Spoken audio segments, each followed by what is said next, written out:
In the winter of 1892, the sheriff's office in Tenney County, Missouri, got one scared letter. It was written on cheap paper that had been stained with water and was in a frantic, hard-to-read hand. The author, Elias Vanderbilt, was a stranger to the area. He was a land speculator who had gone missing with his family weeks before while traveling through the Ozark Hills. The letter didn't say anything about getting lost in the woods or being attacked by bandits. Instead, it talked about a house with a rule that was so strange and scary that it couldn't be explained in any logical way. It told of a place where the only way to stay alive was to do one terrible thing: say the names of the dead. The letter stopped suddenly, and the ink was smudged, as if the writer had been stopped. It said, "They make us say the names. We have to say them before we eat and before we sleep. They say it keeps the silence fed. My son Samuel forgot a name this morning. The walls are listening. God help us, the house remembers." People at the time thought this letter was just the ramblings of a man who was going crazy from being outside too long. It was the first and only clue in a story that the Ozarks would try to hide for 100 years. It hints at a darkness that isn't based on folklore or superstition, but on the wood and stone of a long-forgotten homestead. The scary and almost completely erased history of the house that made its guests say the names of the dead. The official record is thin, almost like it was meant to be. In early November 1892, county records show that Elias Vanderbilt, his wife Clara, and their two children, 10-year-old Samuel and 8-year-old Alara, passed through the small settlement of Forsyth. They were going west in a covered wagon to buy land in the flatter, more promising area beyond the Ozark Plateau. Elias was a man of numbers and logic. He used to be a bookkeeper in St. Louis and saw the rough hills as just something to get over. Clara, who was a teacher, had written about the first part of their trip in a journal. Her journal entries, which were full of observations of plants and animals, showed that she was nervous about how isolated the landscape they were entering would be. Her last entry, from November 5, 1892, says that the sky turned a bruised purple and that a local trapper warned them of a bad winter storm coming in from the north. He told them to find shelter and pointed vaguely to the thick, unmapped woods to the east. He also mentioned an old homestead owned by the Blackwood family, which was a place that even locals were afraid to go near. He said that the Blackwoods mostly kept to themselves, but they were known to let people stay with them during bad weather. He also gave a cryptic warning: "They have their own ways in that hollow. Mind their rules, and you'll be safe enough. Break them, and the hills might just keep you." The storm that hit the Ozarks in the second week of November 1892 was a violent weather event. Records from that time say it was a white hurricane, a blizzard that dumped 3 feet of snow on the ground in less than 2 days, and temperatures dropped to record lows. For the Vanderbilt family, who were stuck on a rough road miles from any town, it would have meant death. It is thought that they did what the trapper told them to do and turned their wagon toward the hole he had shown them. There were no maps that showed the Blackwood homestead. It was in a small part of the mountains that had been carved out generations before. It was protected by limestone cliffs and thick, old-growth forest. The family was listed in the county records as ghosts. They were there in the first census of the 1830s, but then they disappeared. They paid their taxes in full through a third party in Springfield and never came to town themselves. Folklorists from the WPA gathered stories about them in the 1930s. They called them Hollow Haunted, or the Silent Folk. They were a family that had gone through a terrible tragedy many years before and had since cut themselves off from the outside world, living with their grief in private. The freezing, desperate Vanderbilt family could not have known that they were getting closer to a place where grief was not just an emotion, but a law. They could only see the faint light of a lantern through the blinding snow. People in the area were afraid of the house itself. People said that it was built around a much older log cabin with only one room, which was the original heart of the homestead. The Blackwoods had added rooms and wings over the years in an illogical and uneven way, making a huge, broken structure that looked like it was sagging under the weight of its own history. The wood was old and had been stained almost black by years of harsh winters. There were no windows facing west, and the few that did were small and set deep, like suspicious eyes looking out from under a heavy roof.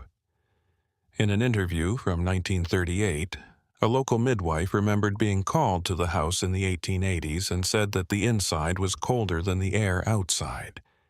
She talked about walls covered in dozens of poorly painted portraits, all of which showed people with the same dark, hollowed eyes. She said the air smelled like wood smoke and something else, something metallic and sweet, like blood that had been around for a long time. She talked about the silence, which was the most unsettling thing. It wasn't a peaceful quiet. It was a heavy, oppressive presence that seemed to soak up all sound. Whispers were used to talk. Footsteps made no noise on the floorboards, and the Blackwood family moved through the rooms like ghosts, their faces always sad and watchful. She said she left the house before dawn and promised never to come back. We only know a little bit about the Vanderbilts' first night because Clara's journal pages were found years later in an abandoned church miles away, hidden in a hymnal. Her beautiful writing turns into a shaky, rushed scroll.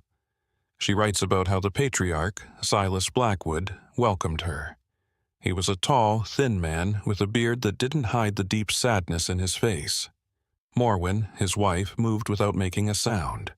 Her eyes kept darting to the portraits that hung in the main room. There were 3 teenagers who were just as quiet and watchful as their parents. The Vanderbilts were given a stew and a place by the fire, which was a welcome break from the blizzard. But before they could eat, Silas raised his hand. He told them the one rule that could never be broken in the house. "We honor our dead here," he said in a low voice. "They are always with us. Before you eat in our home, you must say their names so they know they are not forgotten." He then read off a list of 7 names: Jedediah, Maeve, Caleb, Hester, Isaac, Uz, and Jonah. He made the Vanderbilts say them over and over again. Elias, who was always practical, went along with it, thinking it was a strange but harmless tradition of a grieving family that lived far away. Clara, on the other hand, felt a chill that had nothing to do with the weather. When we said the names, the paintings on the wall seemed to watch us. Their painted eyes looked happy. I felt like we were not guests, but actors in a long-running, creepy play. The 7 names were those of Blackwood family members who died in a single terrible event in 1874. Official records say that a flash flood destroyed a small, private iron mine on their land. They never found all of Silas's parents, his 2 brothers, his sister, and his 2 young children.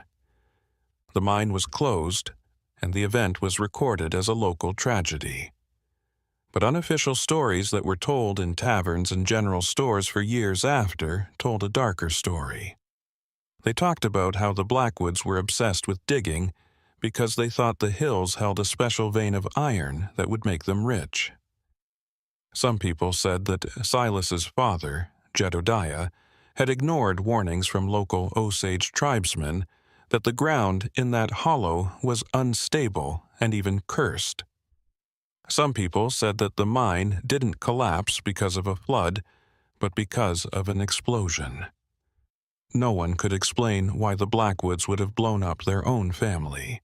The most disturbing rumor was that Silas, who had been away when the disaster happened, came back to find not only a collapsed mine, but also a scene of horrible death and destruction. What he sealed in that mine was not just dirt and rock, but a terrible secret. The tragedy changed the Blackwoods. They stopped talking to anyone outside of their own land and their own endless mourning. The house became a tomb a place where the dead were more present than the living. Speaking the names was a part of everyday life at the Blackwood homestead. It wasn't a one-time event. Clara's journal shows that the names had to be said when she woke up, before each meal, and before she went to bed. They had to be said in the right order, without stopping. If any guest messed up, the whole Blackwood family would give them a scary, unified glare. Clara said that the silence that came after a mistake was a living thing, a hungry presence that filled the room. On the second day of the storm, young Samuel, who was hungry, tripped over the name Hester. Clara wrote, "The effect was immediate and horrifying." Silas stopped with the spoon halfway to his mouth. Morwen and the kids stood still, staring at my son. The air got colder, and there was a low hum coming from the walls of the house. It wasn't a sound that could be heard, but a vibration that could be felt deep in the bones. Samuel's face showed not anger, but pure fear as he looked at Silas. "Say it right, boy," he said in a shaky voice. "Say her name before the silence takes notice." The Vanderbilts were deeply shaken by what happened, and their discomfort turned into real fear. They were starting to realize that this wasn't just a custom. It was a desperate, ongoing effort to protect themselves from something they didn't understand.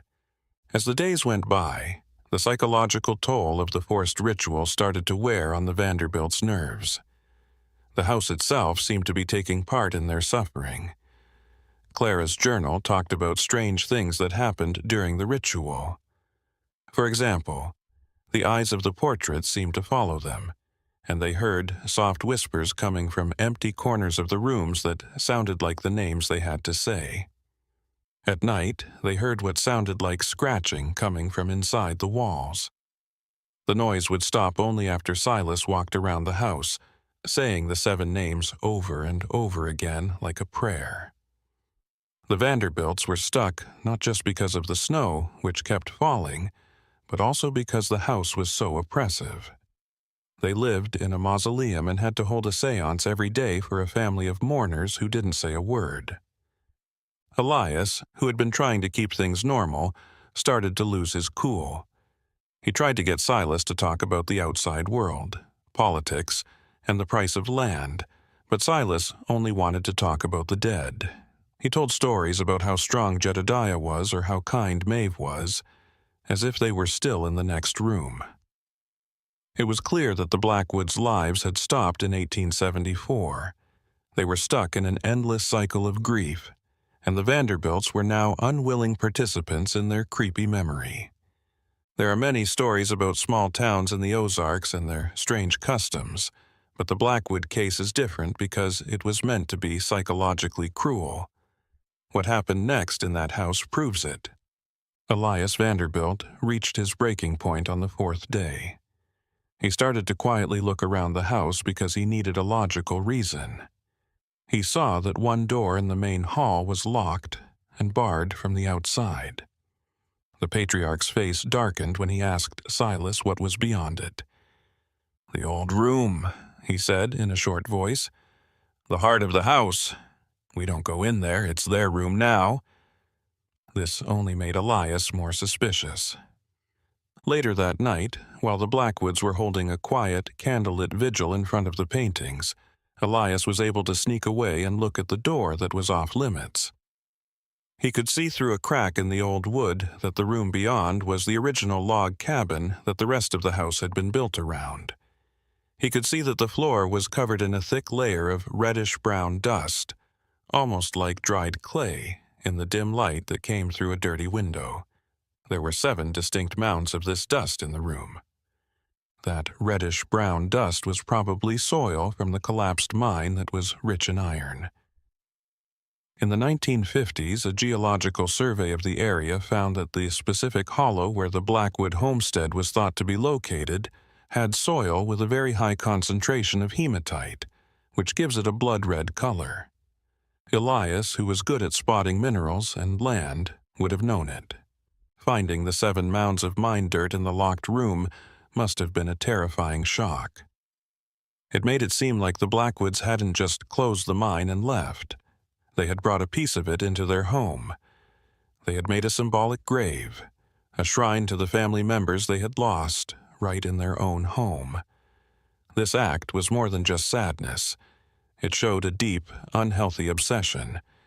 It meant that the Blackwoods thought their dead were not at peace in the sealed mine, but were somehow still there in that room, in those piles of dirt. The ritual of saying the names was no longer just a way to remember. It was a direct message to whatever they thought lived in that holy, sealed space. The house wasn't just a place for the living to live. It was also a carefully kept place for the dead. Clara's journal adds another creepy layer to the growing horror. Clara was more in tune with the house's mental and maybe even supernatural atmosphere than her husband was with its physical secrets. She started to see a pattern, the strange things that happened, the whispers, the cold spots, and the scratching in the walls got worse when the ritual was broken. The house would seem to wake up if a name was said too softly, or if there was too long of a pause. She wrote, "It is a hungry silence. That is the only way I can describe it. It is not an absence of sound, but a presence that waits. When we speak the names, we are feeding it, keeping it at bay, but it is always there, just beyond the firelight, listening." I have seen Morwen and her children press their ears against the walls, as if listening for a reply. They are terrified. This is not a tradition they uphold out of love. It is a duty they perform out of fear. This observation is a big change in the Vanderbilts' understanding of their situation. They weren't just visitors to a family in mourning. They were shields. The Blackwoods were using the voices of strangers as part of a desperate, never-ending exorcism to keep out a presence they had called forth but could not control. It was becoming clear how horrible their imprisonment really was. The Vanderbilt kids also had to deal with the mental pain. Samuel and Alara had to take part in the ritual, and their young voices read the names of people they had never met before. Clara writes about how her kids started to act differently. Samuel, who used to be loud and curious, became quiet and withdrawn. His eyes were wide with a fear he couldn't put into words. Alara started having nightmares that woke the family up with screams about the people in the walls and the dirt lady who whispered her name from the floor. The Blackwood kids didn't help. They watched the younger kids with a disturbing lack of emotion, their faces showing a mix of pity and a cold, detached curiosity, as if they were looking at specimens in an experiment. In a scary journal entry, Clara writes about how she found her daughter talking to a portrait of a young girl named Rose. Alara kept saying the name Rose over and over again.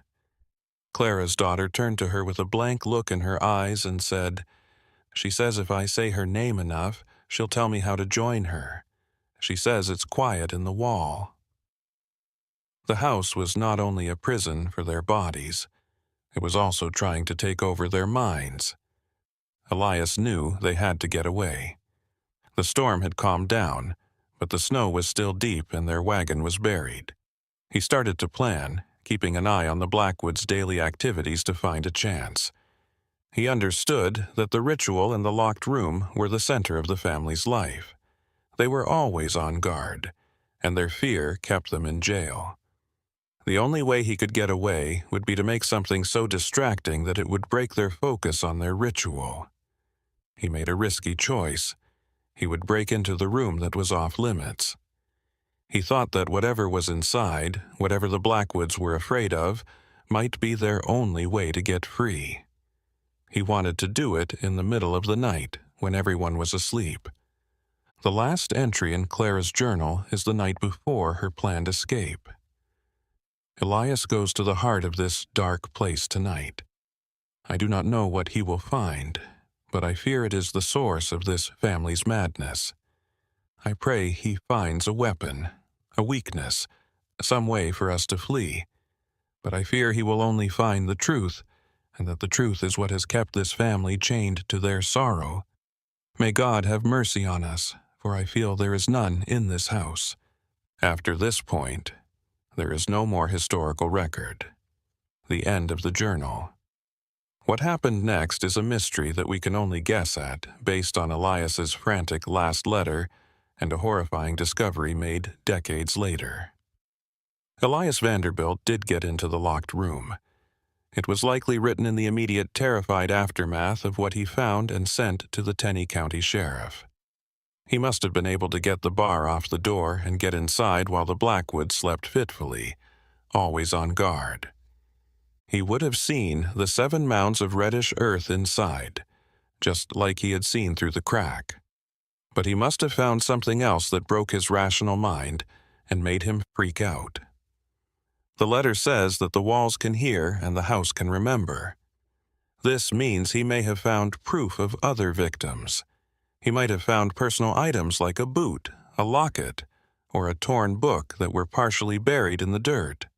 Or maybe he found something much more disturbing: names carved into the log walls of the original cabin. These were the names of other travelers and families who had been caught in storms and sought shelter in this sad house. The Blackwoods ritual may have had a more evil purpose. Maybe it wasn't just about honoring their own dead. Maybe the silence needed more names over the years. The house was not only a tomb for the 7 Blackwoods, it was also a hungry crypt, and the family had to find new voices to say new names. A grim discovery made in 1957 while building a new highway through the remote hills of Tenney County supports the theory of previous victims. A bulldozer found a graveyard that had been forgotten and had no signs near where the Blackwood homestead was supposed to be. At least a dozen people were buried at the site without coffins or any kind of ceremony. Forensic analysis, which is very basic by today's standards, showed that the burials took place at different times between 1870 and the early 1900s. Some of the remains were identified as belonging to people who had gone missing in the area around that time. The official reason was that this was probably a temporary cemetery for people who died from harsh winters or disease. But one part of the report that was later lost in old records is very disturbing. The hyoid bones in the necks of some of the victims had fractures that looked like they were caused by strangulation. They also made a list of small personal items that were found with the bodies, such as buttons, a pocket knife, and a child's porcelain doll. A researcher looked at these things again decades later and compared them to historical reports of missing people. The doll matched the description of one belonging to a little girl from a family of German immigrants who had vanished in the area in the winter of 1881. The pattern was horrifying. The Blackwood house may have been a trap, a place where unfortunate travelers were ensnared, their voices used for a time in a macabre ritual before they were silenced forever, their names perhaps added to a secret, unspoken list. This raises the most disturbing question of all. Was the mining disaster of 1874 truly an accident? The local rumors of an explosion take on a new, sinister light. What if Jedediah Blackwood and his family weren't killed by a natural disaster, but by something else they found in that mine? The Ozarks are a region of vast and complex cave systems, many of which remain unexplored. It is possible the Blackwoods, in their obsessive search for iron, broke into a previously unknown cavern, a place the Osage legends warned of for a reason. What if they unleashed something not a supernatural monster in the traditional sense, but perhaps a natural phenomenon, a pocket of toxic gas, or an infrasound frequency created by wind moving through the caverns that induced terror and hallucinations? Silas, returning to find his family dead, their bodies, perhaps contorted in horror, might have developed a pathological, superstitious explanation. He may have believed he had to appease the spirit of the mine, the silence that had claimed his family. He sealed the mine but brought the tainted earth into his home, creating a direct link to the source of his terror. This act, born of a grief-stricken and broken mind, would have set the stage for the horrifying ritual that followed. The house became an ongoing, desperate sacrifice to a perceived entity that lived beneath their land. If this scary theory is true, the Vanderbilts' role becomes even worse. They were not just feeding the silence with the names of the dead Blackwoods. They were being auditioned. Their voices were being tested. The Blackwoods, who were slaves to their own terrible beliefs, would have been constantly looking for the right voices to calm the being they were afraid of. The focus on correct pronunciation, the terror that followed a mistake, was all part of a test. If a guest's voice was not pleasing to the silence, or if their fear was not palpable enough, they were deemed unsuitable. And what happened to those who were unsuitable? The unmarked graveyard provides a chilling potential answer. They were silenced permanently. Elias's discovery in the sealed room must have made this horrifying purpose clear to him. He was not just in a house of mourners. He was in a sacrificial altar, and his family were the next potential offerings. His frantic letter was not just a cry for help. It was the testimony of a man who had stared into the abyss and realized it was staring back, listening to the sound of his voice. He knew with dreadful certainty that his family had failed the test. Samuel's mistake over the name Hester was not just a slip of the tongue, it was a death sentence. The escape must have been a scene of pure chaos and terror. Elias, knowing what was in the locked room, would have tried to get his family out of the house right away. It is likely his discovery was itself discovered. The Blackwoods would have known that the holy room had been broken into because they were always on guard. The pretense of hospitality would have vanished instantly, replaced by the raw, desperate fear that had governed their lives for nearly 2 decades.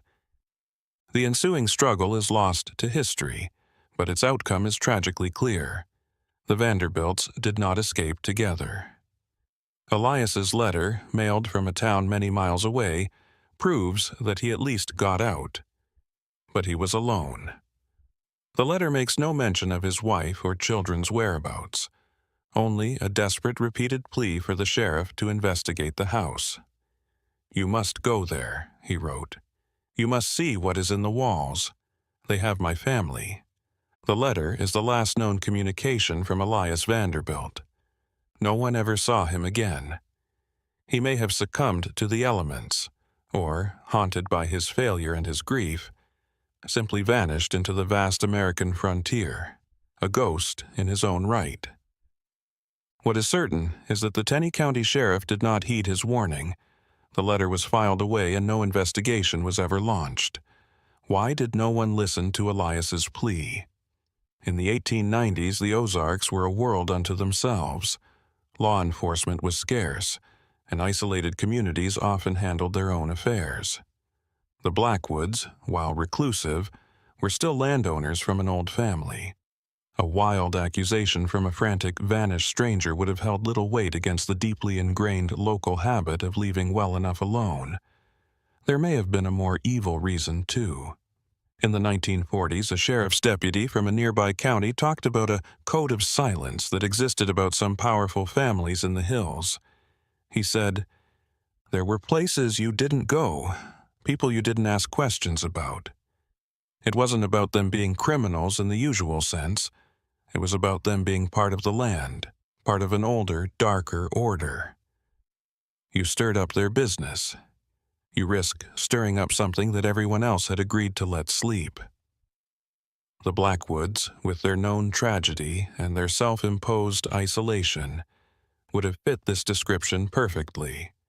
To investigate them would have been to break an unspoken truce, to knock on a door that the entire community had decided should remain forever closed.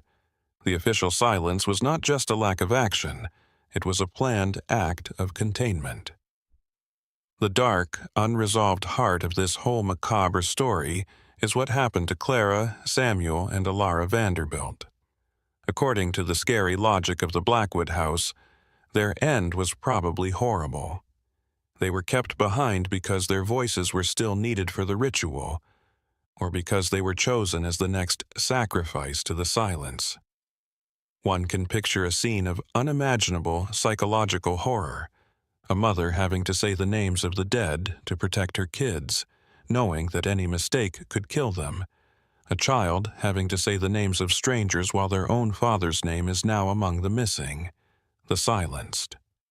How long could this kind of pain last? Weeks? Months?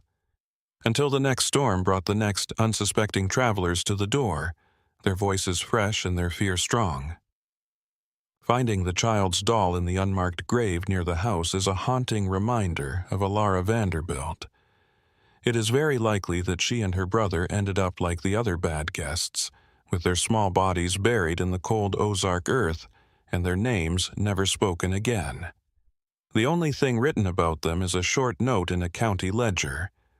Their disappearance was blamed on the vast, unforgiving wilderness. The Blackwood house is no longer there, but its story lives on in the darkest corners of Ozark folklore. There are stories from the early 1900s about a hollow that a forest fire burned down in the 1920s.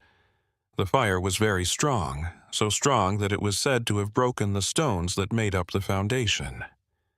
People at the time called it a cleansing fire, the last violent end to a place that had long been a source of quiet fear. People thought the land was ruined after the fire, so no one ever tried to move back there. Hunters and loggers who have gone into the area have seen strange things. They talk about a deep and unnatural silence that covers the area where the house was thought to have been. There are no birds singing or insects buzzing. It's a dead space, an acoustic hole in the otherwise lively forest. Some people have said that they have heard faint, disembodied whispers on the wind. The voices sound like they are trying to read a list of names, but they stop and fade into the oppressive silence. In 1978, a group of amateur historians and paranormal investigators tried to find the ruins of the Blackwood homestead using old maps and county records. Their privately published pamphlet, called The Expedition Journal, tells the story of their strange and scary trip. They found what they thought were the house's foundation stones, which were blackened and cracked from the heat. As they got closer to the site, their tools started to break down. The compasses spun around wildly, and the audio recorders only picked up a low-frequency hum, the same vibration in the bones that Clara Vanderbilt had written about in her journal more than 80 years earlier. The photographer on the team took a lot of pictures of the ruins. When the film was developed, strange light patterns and fog made most of the pictures hard to see. One picture, on the other hand, was very clear and scary. It showed the foundation stones, and in the middle was what looked like a faint, overlapping picture of a young boy with wide, scared eyes and an open mouth, as if he were screaming silently. Arthur Finch, the leader of the team, said in a later interview that they all felt like they were being watched and had an inexplicable urge to start speaking out loud, naming anyone they could think of, just to break the silence that had fallen over them. They left the site before dark and never came back.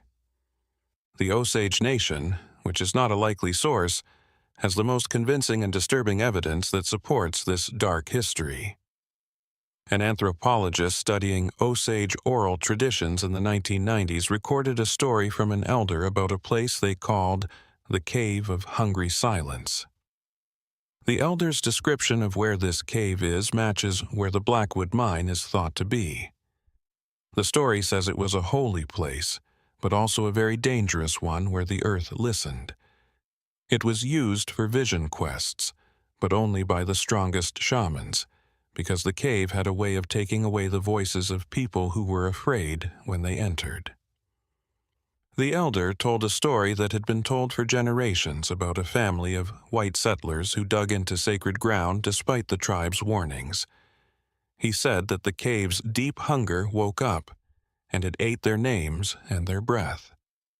After that, the settlers who stayed became slaves to the silence, which they had to feed with the names of other people to keep it from eating them too.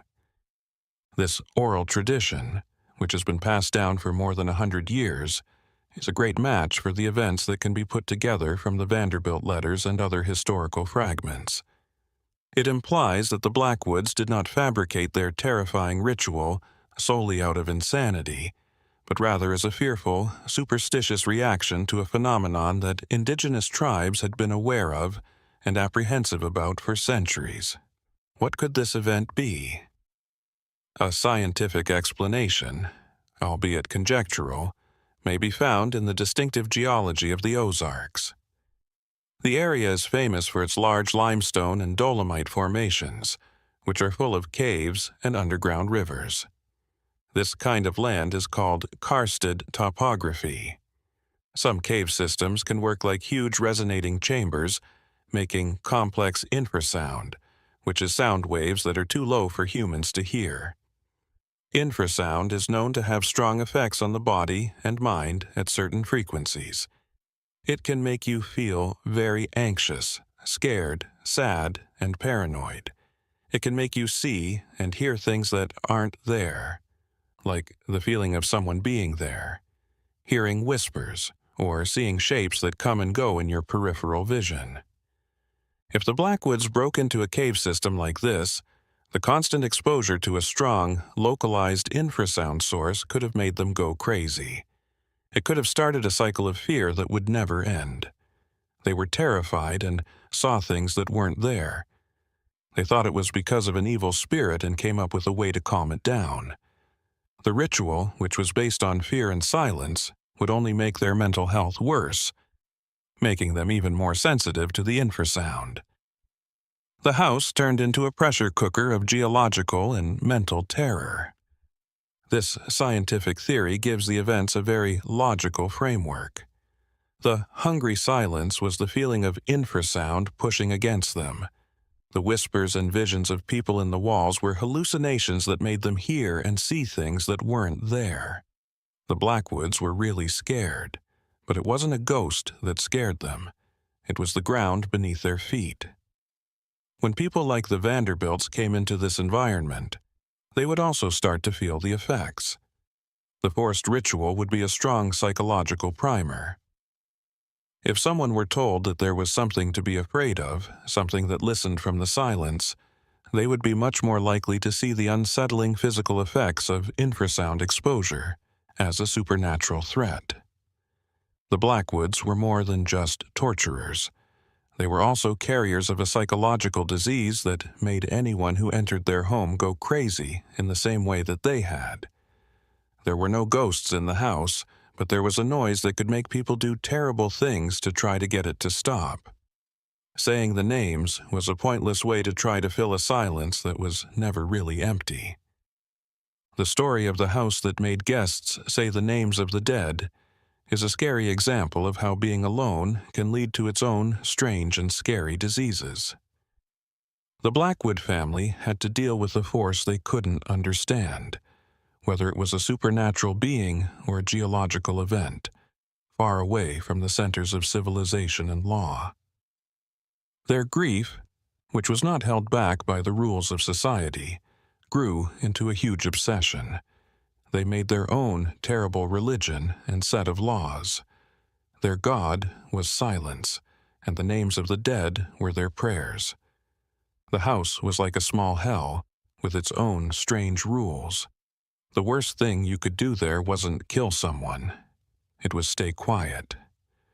The Vanderbilts and the other nameless victims were unfortunate enough to enter this private world, where they became unwilling participants in a madness that had been building in that lonely hollow for almost 20 years.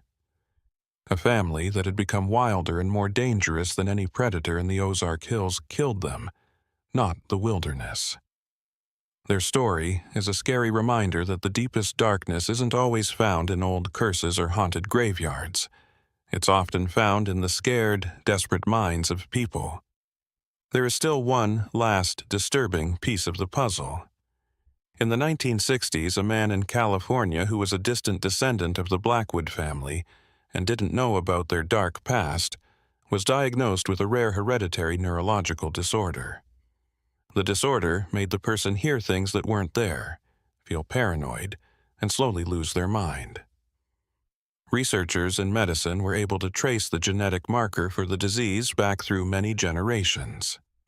The Blackwood family of 1892 may have had this genetic tendency. If this is the case, being around a strong environmental stressor, like a constant source of infrasound, could have caused a shared congenital psychosis. The family madness may not have been purely psychological or supernatural, but a terrifying mix of nature and nurture, a bad genetic blueprint that was activated by the strange and scary environment they had found. This makes the story even sadder. The Blackwoods might not have been just monsters. They might have been victims, too, of their own minds, their own blood, and the land they called home. They were cruel because they were genetically programmed to feel more fear than any of their poor guests. The Mark Twain National Forest now covers the land where the Blackwood homestead used to be. It is a quiet, unremarkable area of woods that looks just like the thousands of acres around it. There are no markers or plaques at the site, and the Park Service does not recognize its history. The official history of the area is about logging, farming, and tough pioneers. The story of the Blackwoods and the Vanderbilts has been mostly lost, leaving behind only a few unclear documents, broken legends, and guesses. But for people who know the story, that piece of land will always be dirty.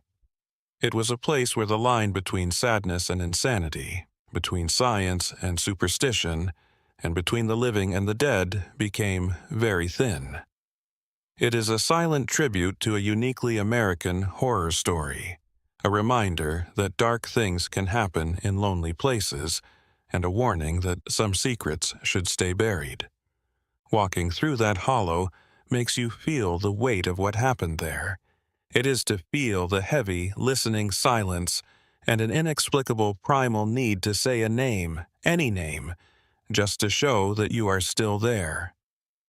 The fire that burned down the house did not end the legacy of this creepy story. It spread to nearby towns and became a scary story that parents told their kids, losing its specific details but keeping its core of fear. People in Tenney County have used the phrase "a Blackwood silence" for generations to describe a heavy, uncomfortable quiet in a room, like when you hold your breath. They use the phrase "speaking the names" to mean giving in to a morbid or obsessive thought. These old words show that the story lived on in some way. It became a part of the region's psychic landscape, a subconscious recognition of the darkness that had once taken root in one of its deepest hollows. The fear the Blackwoods caused lived on after they were gone, showing how deep and lasting their private, horrible world was. The house was gone, but the memory of its terrible rule lived on, like a ghost in the language of the people who lived nearby. A controlled burn was done by the U.S. Forest Service in 2011 in the area thought to have been the Blackwood property. The fire cleared away years of brush, revealing the ground in a way that hadn't been seen since the original fire in the 1920s. After the fire, an archaeologist from the Forest Service was doing a routine survey when he came across the remains of a root cellar. The stone entrance had been hidden by thick plants. The place was exactly where the 1978 expedition had mapped the foundation stones. They found a small rusty tin box inside, buried under a layer of ash and dirt. The things in this box were the last horrible proof of what happened to the Vanderbilt family. Inside was a small book made of leather. The edges were burned, but the core pages were miraculously saved by the lack of oxygen.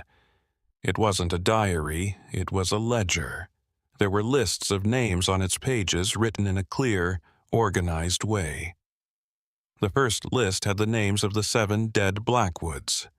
Below that were a second, third, and fourth list. There were more than 20 names, all written in the same hand, and with a date next to each one. The last entry was from November 1892. There were 3 names in it: Clara, Samuel, and Alara. The discovery of the names ledger was a huge shock, but it was kept very quiet. The Forest Service and local officials didn't want to draw attention to the find, so they kept it quiet.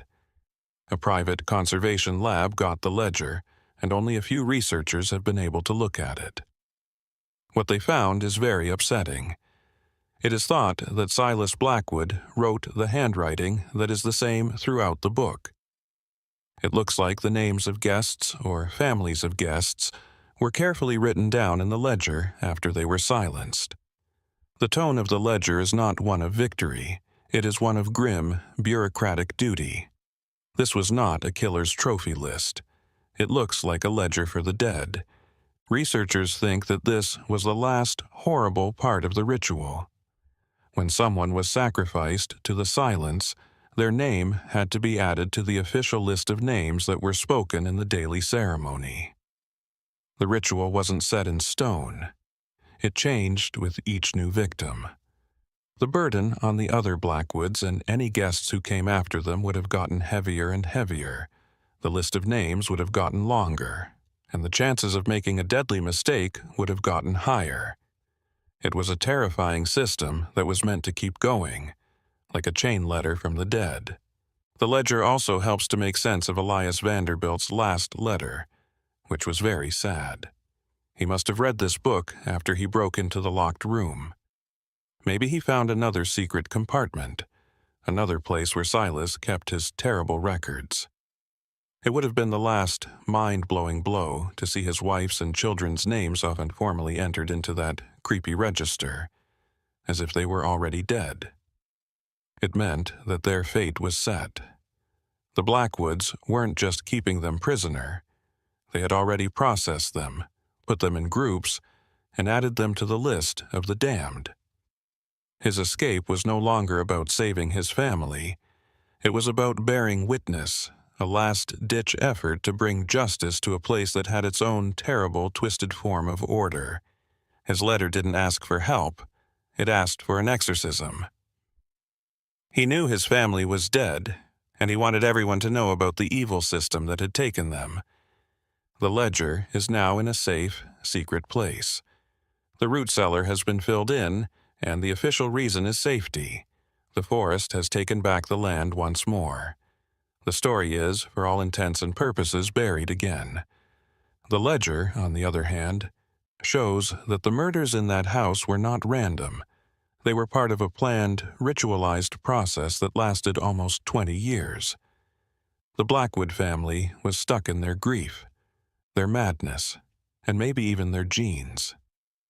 They had made a perfectly contained, self-sustaining ecosystem of fear. They were the priests of a dark religion they had made up, and their Bible was a book of names.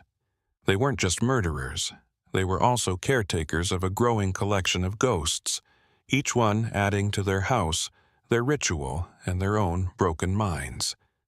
They turned their house into a machine that made sadness, using the voices of strangers and their own tears as fuel. Think of the Blackwood house the next time you're in a quiet room and the silence seems to be closing in on you. The Vanderbilts had to say a long list of things they didn't understand for a reason they didn't understand. Imagine the heavy, listening quiet of the Ozark hills and how some places might be full of the feelings they have seen. The house may be gone, and its foundations may have turned to dust, but the story is a chilling reminder of the terrible things that can happen when you are alone and sad. It's a reminder that the scariest monsters are often the ones we make ourselves, and the scariest prisons are not made of stone and iron, but of fear and memory. The events that took place in that house in 1892 are proof that there is still darkness in the world. It just looks for new empty spaces, new houses, and new quiet places to wait. In the end, we are left with the chilling words of Elias Vanderbilt, a man who saw the inner workings of this macabre machine and paid for it with everything he had. They make us say the names. It keeps the silence fed. We may never know the ultimate nature of the silence, whether it was a ghost, a geological force, or a manifestation of shared madness, but we know its effect. It demanded a tribute, a constant vocal offering to keep it at bay. It is a concept that taps into a deep-seated fear in all of us, the fear of being forgotten. The Blackwoods were trying to keep their dead from being forgotten, but in doing so, they made a system that wiped out other people. They tried to get rid of one silence by making another, deeper one. And so the story ends as it began.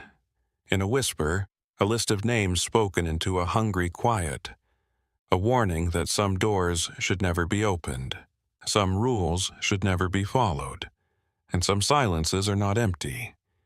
They are paying attention and waiting for someone to say a new name.